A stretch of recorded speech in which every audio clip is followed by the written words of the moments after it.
Je vous le disais à l'entame, le président de la transition a reçu à son cabinet plusieurs représentants de partis politiques. L'échange a permis de discuter des échéances politiques à venir. Communication présidentielle. Premier de cette longue série d'entretiens avec le président de la transition, le parti de l'Alliance patriotique. La formation politique chère au Premier ministre Raymond Donsima adhère à la vision de réforme et de transformation insufflée par le général Brice Clotaire Oligui Nguema. Vous savez que depuis lundi dernier, le président s'est déclaré candidat. Il était bon qu'avec la direction du parti, on vienne donner un point de vue sur la façon dont nous envisageons de fonctionner avec lui dans le futur. Et en particulier sur le soutien que nous comptons apporter à la candidature qu'il a exprimée publiquement lundi dernier. La façon dont les choses se sont déroulées, moi j'ai indiqué que je n'appelais pas à la candidature. J'attendais que quelqu'un exprime sa volonté personnellement. Et dès lors qu'il a exprimé clairement et publiquement sa volonté d'être candidat, alors je viens à soutenir cette candidature et me placer dans la disposition d'esprit qui permet de soutenir les actions qui vont venir dans les prochaines semaines.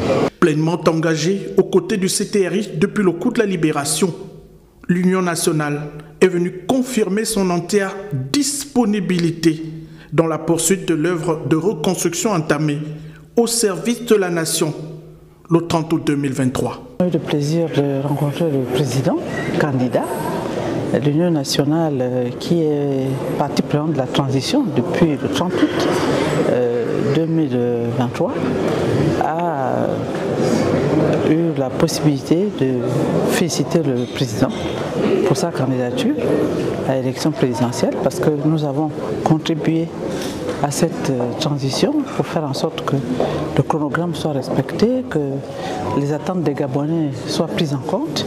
Et donc, nous sommes venus lui exprimer notre soutien et notre engagement pour cette campagne.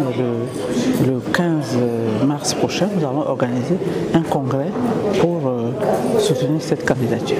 En ordre de bataille également, le Rassemblement pour la patrie et la modernité est arrivé ici à la rencontre du président candidat suite à l'officialisation de sa candidature à la présidentielle du 12 avril prochain pour le féliciter et bien plus.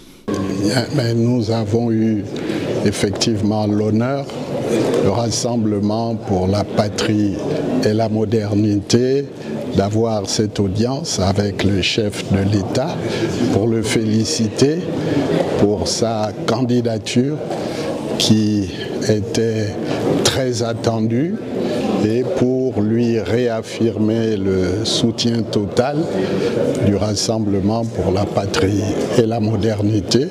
D'ores et déjà, nous sommes sur le terrain. Nous sommes en ordre de bataille pour soutenir. Nous allons le soutenir fortement et nous sommes convaincus que c'est l'homme de la situation et qu'il sortira vainqueur de ces élections. Étape décisive du processus de transition, le scrutin présidentiel du 12 avril prochain avance à grands pas. À ce jour, plus de 30 postulants ont retiré leur fiche de candidature auprès du ministère en charge de l'Intérieur.